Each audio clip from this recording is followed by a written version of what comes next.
gentlemen, please welcome the Prime Minister of Malaysia, the Prime Minister of the Kingdom of Thailand, the Prime Minister of the Kingdom of Cambodia, and the President of the United States of America.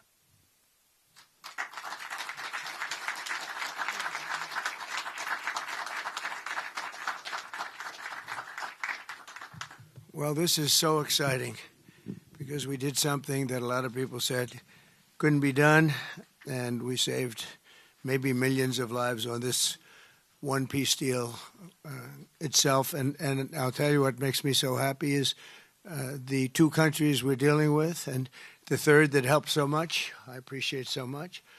Maybe it couldn't have been done without you, but they really like each other. I'm not used to that when I do these deals. Usually there's a lot of hatred. They liked each other, so it made it a little bit easier. But millions of people are alive today because of this peace treaty. So before I begin, I want to extend our deepest condolences to the Prime Minister, Newton, as well as His Majesty, the King of Thailand, and the entire nation on the passing of Her Majesty, Queen Sirikhet, the Queen Mother, and a beautiful, incredible woman who is so respected all over the world, actually respected. I know the people of Thailand will remember her forever as the embodiment of dignity, kindness, and grace. This just happened. But this is a woman who was so loved and respected. Today we honor the memory by bringing the blessing of peace to the nation she dearly loved. She loved this nation like few people love their nations. This is a momentous day for all of the people of Southeast Asia as we sign a historic agreement to end the military conflict between Cambodia and Thailand. And we're so honored to be involved in that. It's so important to me. Two great countries, but they were going at it. I want to congratulate the two courageous leaders, and that's what they are. They were courageous, who are taking this monumental step. Prime Minister Hun Manet and Prime Minister Newton. I also want to thank Prime Minister Anwar of Malaysia. I called him right at the beginning, and I said, you have two countries that are fighting right next to you. We need a third place. We need a sort of a neutral place, right? And he was there, and I said to him, if we get this solved, I'm coming to your country. And I told the truth, didn't I? A lot of times they say that, and that's the last you ever see. But I felt I had an obligation to come because you were so great, and the two men alongside of you are so great. Historic figures now, they're really historic figures. So I felt it was an obligation I had. I told it to you. That was about a year ago, and all of this has taken place. It's been so beautiful to see. It had started, and there was a lot of killing. And then when we got it stopped very quickly in this case. Some we did in 32 years. It took 32 years to get them stopped. They were fighting for a long time. This was very nasty, but it was stopped very quickly before it started. And the two leaders have great respect for each other.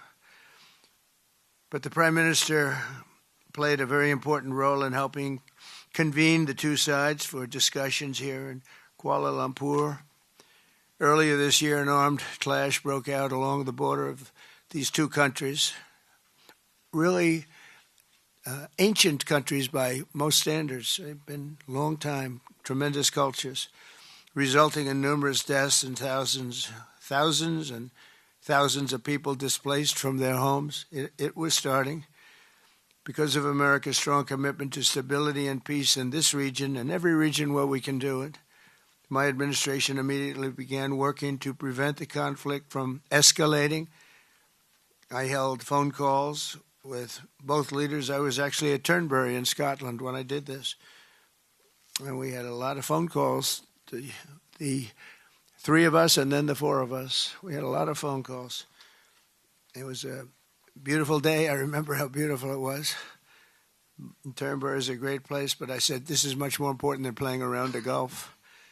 So we sat there all day long making phone calls, and it was amazing the way it came together very quickly. I mean, really very quickly. You caused me very good entertainment. I could have had a lot of fun, but this is much more fun for me than anything having to do with almost anything, because you're saving people and you're saving countries. But ask them to choose the path of prosperity and peace over needless bloodshed and war. At the end of July, after extremely productive discussions, we reached a ceasefire agreement. And now these gentlemen, and they really are gentlemen, high-quality people, both went to college in the United States, and now these gentlemen are about to sign what we're calling the Kuala Lumpur Peace Accords. Good name. Both countries are agreeing to cease all hostilities and work to build good neighborly relationships, which have already started. 18 Cambodian prisoners of war will be released, and under this agreement, observers from ASEAN countries, including Malaysia, will be deployed to make sure that the peace prevails and endures. I have no doubt that it will. We have another situation like that right now in the Middle East, and Gaza. You might have read a little bit about Gaza, and that's another one we're very proud of. But we have a lot of people watching that. A lot of people. I think this is a much different kind of a thing. The two countries are getting along really well. Today, alongside this peace treaty, we also are signing a major trade deal with Cambodia and a very important critical minerals agreement with Thailand. The United States will have a robust commerce and cooperation transactions, lots of them, with both nations as long as they live in peace. And I really feel that when we make deals, we see two countries that we do a lot of business with. We do a lot of business with both of them. We have to use that business to make sure they don't get into wars. But this is going to be a very long peace. So as you know, this is one of 8 wars that my administration has ended in just 8 months. We're averaging one a month. There is only one left, although I heard that Pakistan and Afghanistan have started up, but I'll get that solved very quickly. I know them both, and the Pakistan, the Field Marshal and the Prime Minister are great people, and I have no doubt we're going to get that done quickly. That one started up a few days ago. And I just feel it's something I can do. I do it nicely. I don't need to do it, I guess, but if I can take time and save millions of lives, that's really a great thing. I can't think of anything better to do. But the 8 wars that my administration has ended in just 8 months, there's never been anything like that. Never. There never will be either. I can't think of any president that ever solved one war. I don't think anybody. They start wars, they don't solve them. So nothing like this has been done in history, and it's an honor to be involved. On behalf of the United States, I'm proud to help settle this conflict and really develop good friendships, including people that work with each team. Look at these very distinguished people, except for my people. My people are much less distinguished, but they're very good. But look, my people understand the joke. But look at these very distinguished people, and I've gotten to know them. I want to thank Marco Rubio for being here. He was great. You always help. He's born for this job. He really was. He was born for this job. Secretary of State Jameson, thank you very much for all you did on helping too. He's the foremost expert on trade, and we're going to be doing another couple of stops where we'll be talking about no war, just pure trade. We'll be talking to President Xi in a day. We'll be stopping at Japan. We'll be stopping at South Korea. And we'll be doing some other things, but they're more related to trade. But on behalf of the United States, I'm proud to help settle this conflict and forge a future for the region where proud independent nations can prosper and thrive, safety, security, and peace. It's an amazing thing that's happened to the United States because a year and a half ago, we were a dead country. We were actually a dead country, and now we're the hottest country anywhere in the world. And when I called you, we were in the process of becoming hot. It's actually quite a while right now, but we were sort of on our way.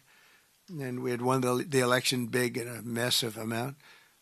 And so I was respected when I called you, and it was a little bit easier. I think it's easier when you respect somebody than if you don't respect somebody. If you don't respect somebody, it never happens. But I won't forget that day because it was one of the first wars that I got involved in. And I love doing it. It's like I shouldn't say it's a hobby because it's so much more serious than a hobby, but it's something that I'm good at, and it's something I love to do. The United Nations should be doing this, but they don't do it. They don't do it. They turned off my teleprompter when I made a speech. I had to make a speech without a teleprompter. They're good at that. The escalator wasn't working too well. It came to a complete halt. But, the United Nations has such great potential. I wish they could do it. They didn't get involved with us at all. We just did the deal and reported the deal, and everybody was sort of amazed that we got it done so quickly and so nicely. But now I'd like to ask Prime Minister Anwar to say a few words, and then we'll hear from Prime Minister Hun Manet and Prime Minister Newton. And these are, I just have to say it for a last time, these are incredible men. The way they came together, the way they worked so hard, and we worked long hours. It was not long days because the days were few in number, but the hours were very long and very intense. There was a lot of intensity going on because there was a lot of shooting happening while we were talking. That brings it to a new level. And the three men sitting there should really be credited with having done just an incredible job for humanity. Thank you all very much. It's an honor to have worked with you. Appreciate it. Please.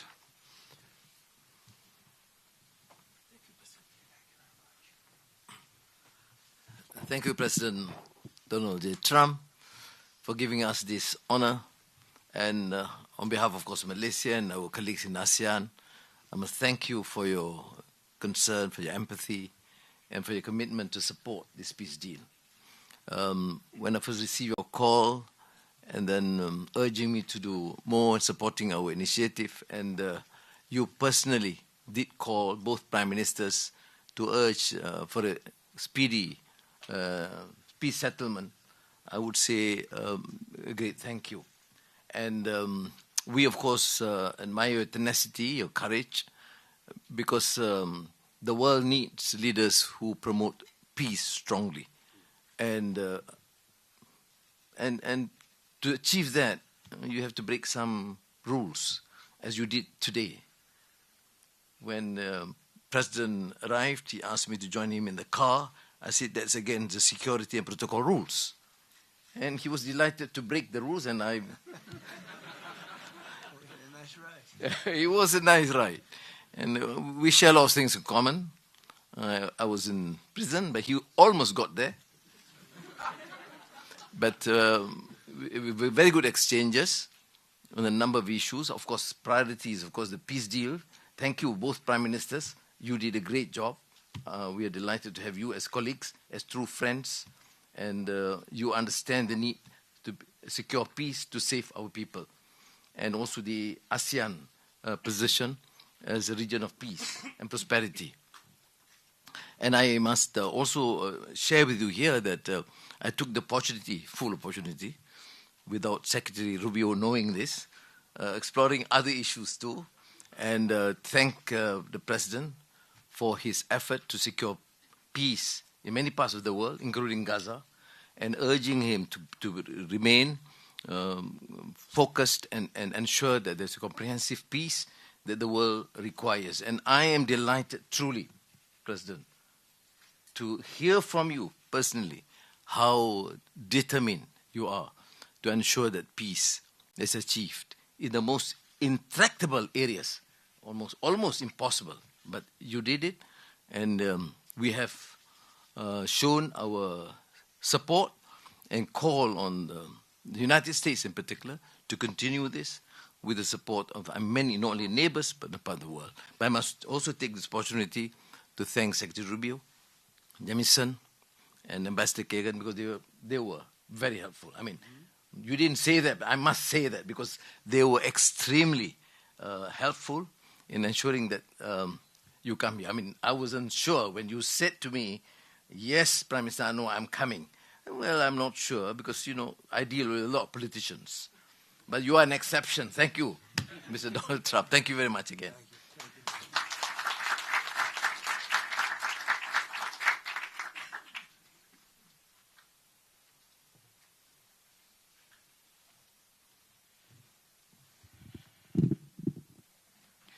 President Donald Trump, Prime Minister Anwar Ibrahim, Prime Minister Anutin Chanvirakul, Excellencies, ladies and gentlemen.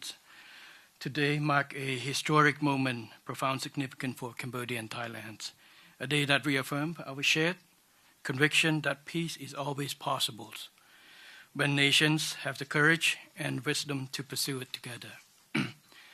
On behalf of the Cambodian peoples, I wish to express my deepest gratitude to President Donald J. Trump for his decisive leadership and steadfast commitment to supporting the lasting peace between Cambodia and Thailand, and for his tireless efforts to make it a reality. I also wish to convey my sincere appreciations to Prime Minister Anwar for his unwavering support and facilitation throughout this peace process until successful conclusions. I further extend my appreciations to my ASEAN colleagues, China, and other partners who have been supporting the ceasefire from the beginning. The principles that underpin this joint declaration are those that Cambodia holds dear.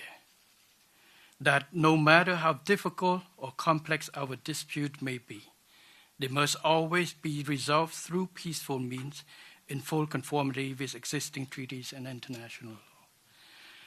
Cambodia reaffirms a strong commitment to fully and faithfully implementing these joint declarations and to continuing to work closely with Thailand and all our partners to ensure that this peace endures and brings tangible benefit to our peoples.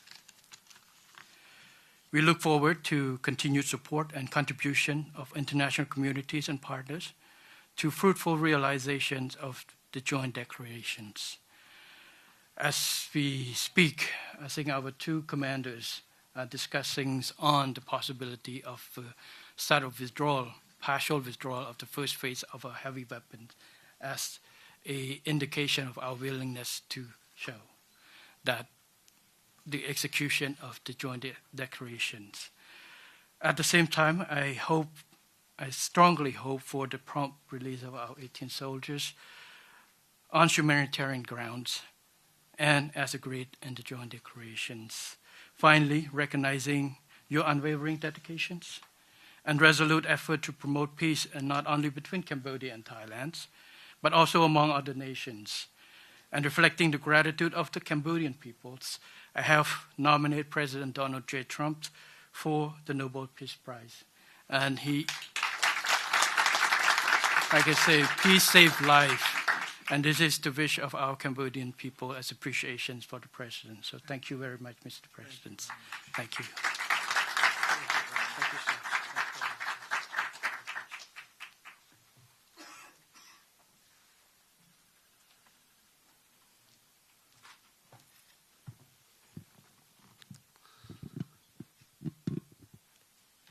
President Trump,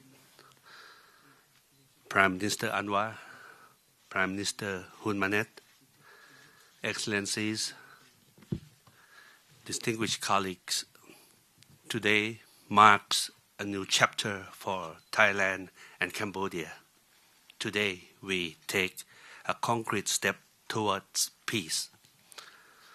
I would like to thank Prime Minister Anwar Ibrahim for the leadership as ASEAN Chair and your strong efforts in upholding ASEAN unity. And I also wish to express my sincere appreciation to President Donald J. Trump for your personal dedication to peace between our two countries. And in addition, I thanks so much for the kind words of condolences that the President has given to our country on the great loss of our beloved Queen Mother. It means a lot to Thai people. We have come a long way since agreeing to the ceasefire here in Malaysia on 28th of July. The discussions since then have led to this important outcome, which is the signing of our joint declaration today. And I have to thank Prime Minister Hun Manet for his cooperation and support that led us to this moment. Thailand stands for peace. This declaration reflects our will to resolve differences peacefully, in full respect of sovereignty and territorial integrity. This declaration, if fully implemented, will provide the building blocks for a lasting peace. But more importantly, it will begin the process of mending our ties. Our border communities have been divided by conflict, and innocent civilians have suffered immense losses. This declaration places a firm responsibility on our two parties to act. I believe we can achieve what seemed beyond reach a few months ago.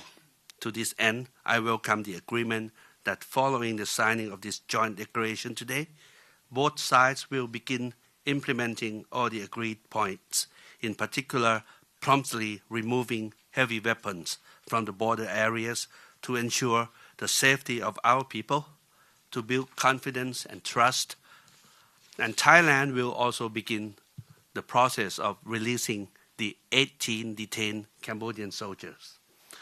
We have a responsibility to act in earnest and in good faith, and that we restore livelihoods and protect the well-being of our communities along our shared border.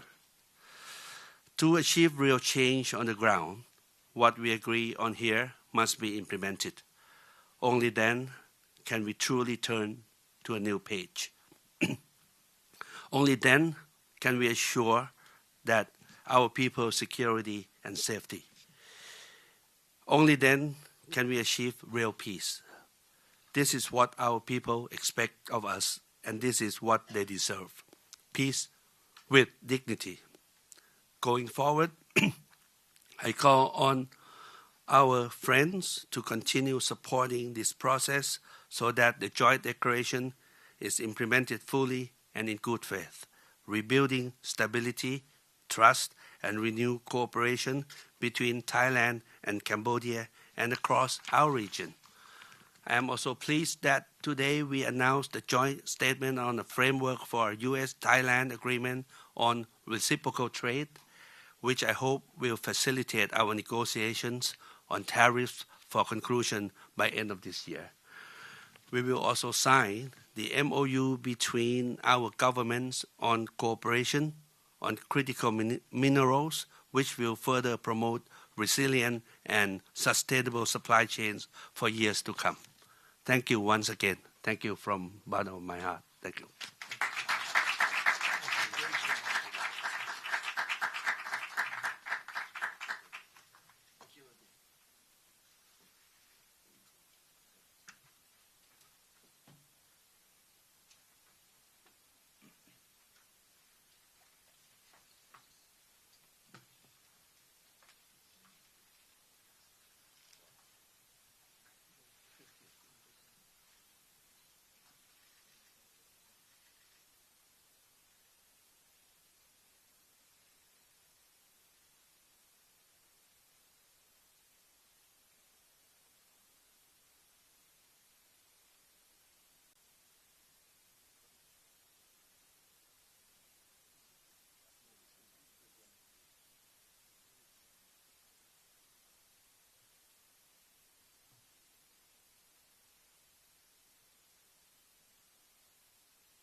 Thank you very much, everybody. We have additional tremendous agreements, day. Mr. President. Yes. We have the Cambodian trade deal and we have the critical minerals agreement to sign. We're going to sign that. We're More signing our trade agreements. deal. I thought we could forget about this here. They make a very good deal. This is the Cambodian trade deal, Good. Mr. President.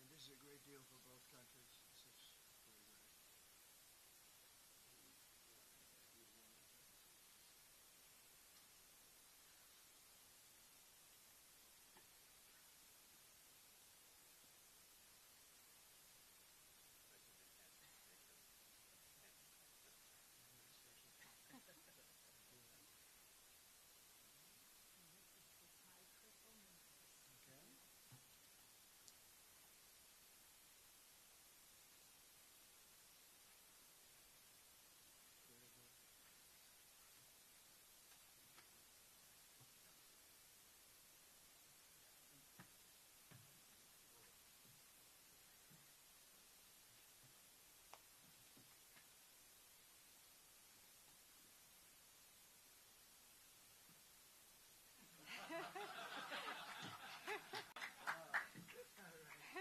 That's a good move.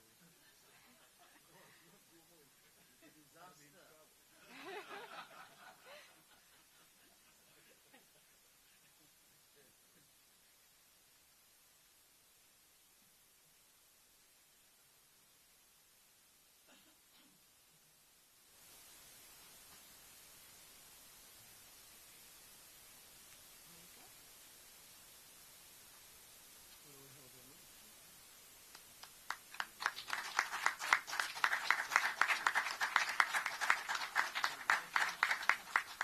Go ahead. Let's hold them up. All of them together.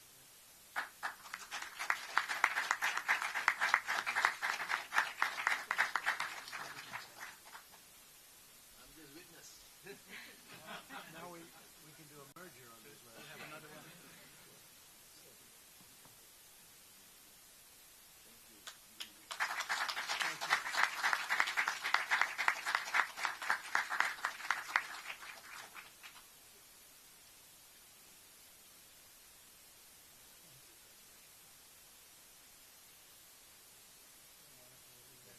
I'll collect. Thank you very much, and congratulations, everybody. Very big deal. Thank you very much. Thank you.